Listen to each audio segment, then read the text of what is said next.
Welcome to T10 Info TVSK channel. My name is Syed. Here I am with the latest news for 18th October 2023.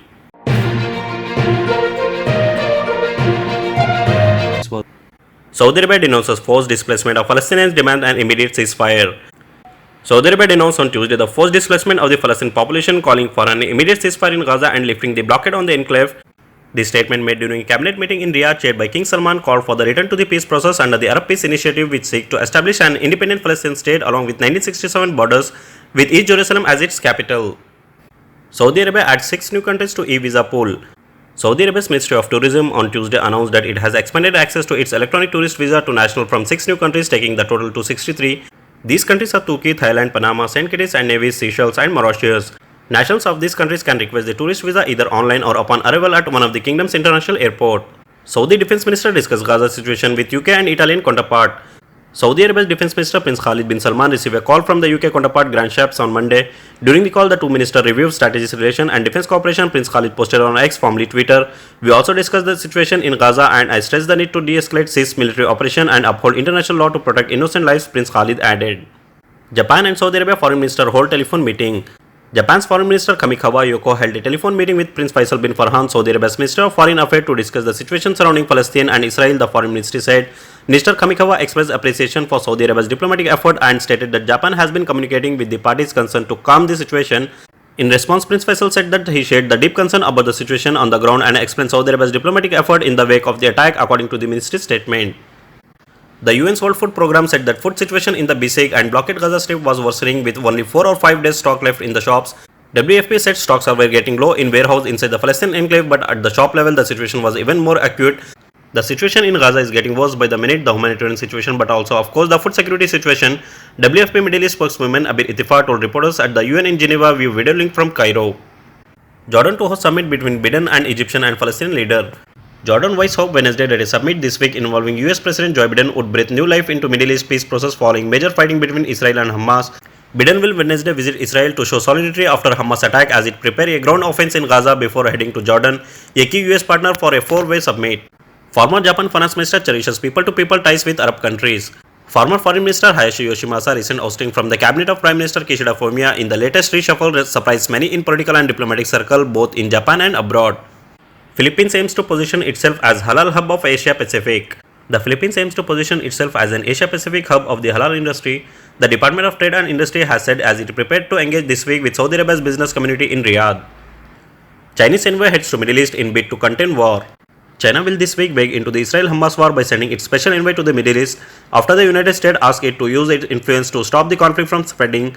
Washington said it hopes China's friendship with Hamas backer Iran could help calm the conflict, particularly after Beijing broke out a deal between long-term foes Tehran and Riyadh earlier this year.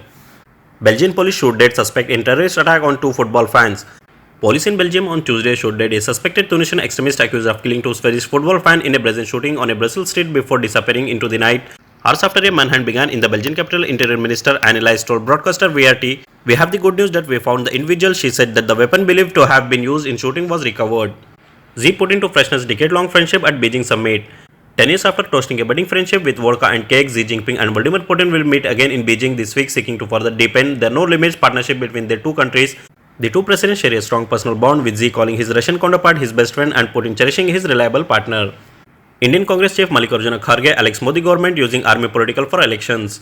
Congress President Mallikarjuna Kharge on October 17 accused the government of using the army politically for election and claimed that the ruling party has hurt its dignity by capitalizing on the popularity of soldiers. He claimed that the Narendra Modi government has asked the army to set up a selfie point across the country where its schemes will be promoted instead of the bravery of soldiers. Indian Congress releases manifesto for MP polls, promised 25 lakh health insurance cover to people, 27% OBC quota. Madhya Pradesh Congress President Kamal Nath on October 17 released the party's manifesto for the upcoming state assembly polls, making a slew of promises including 25 lakh rupees health insurance cover to all the people in MP, 27% reservation for OBC and to form an appeal team for the state. The opposition Congress listed 59 promises in its 106 pages manifesto with assurance for all sections of the society including farmers, women and government employees. Mr. Rahul Gandhi says India bloc represents 60% of nation. Congress leader Rahul Gandhi on October 17 claimed that the opposition India alliance represents 60% of the country more than the BJP does. Mr. Gandhi alleged that both major parties of Mizoram and MNF and opposition ZPM are being used by the BJP to gain a foothold in the Christian majority state. Mahatma Gandhi serves not just as a political inspiration but also as a motivator of diplomacy. The relevance of Mahatma Gandhi is very great in today's world that is beset by conflict and violence, and he serves not just as a political inspiration but also a motivator of diplomacy. External Affairs Minister S. Jaishankar said on Tuesday. Speaking at the unveiling ceremony of the bust of Gandhi in Ho Chi Minh City in Vietnam, Mr. Jaishankar eulogized India's foremost freedom fighter for his contribution to truth, non-violence and the freedom and independence of people. Indian Prime Minister Modi says investors have opportunity to partner with India to be part of India Middle East Europe Economic Corridor. Prime Minister Narendra Modi on October 17 said investors have an opportunity to partner with the country and be a part of the Indian Middle East Europe Economic Corridor. Speaking after the inauguration of the Global Maritime India Summit here, Mr. Modi said India took the lead at the G20 summit to form a consensus on the corridor. Indian opposition leader met Palestinian ambassador to express solidarity call for urgent ceasefire. Several opposition leaders met Palestinian ambassador Adnan Abu al-Haja on October 16 to express their concern for the Palestinian people and said that India should exercise diplomatic influence to call for an immediate ceasefire in the ongoing Israel-Hamas conflict. The delegation included CPI General Secretary D. Raja, CPI ML General Secretary Dipankar Bhattacharya, JDU leader KC Tyagi, Samajwadi Party leader Javed Ali Khan, CPI Politburo member Nilotpal Basu and Congress leader Mani Shankar Iyer. Islamabad Electric Supply Company on Tuesday issued a power suspension program for Wednesday for various areas of its region due to necessary maintenance and routine development work. ADC dismisses Dr. Yasmin Rashid bail plea. An anti-terrorism court on Tuesday dismissed a post-arrest bail petition of Pakistan Tehreek-e-Insaf leader Dr. Yasmin Rashid in a case of attacking the Shadman police station. ATC Judge Ashad Javed conducted the proceeding on the post-arrest bail petition of the PTI leader. Earlier, a prosecutor opposed the bail petition. He submitted that Dr. Yasmin Rashid was again a physical remand after addition a new offence to the case. He argued that the bail petition was not maintainable in this situation. New system at Islamabad airport to stop travel abroad on fake document.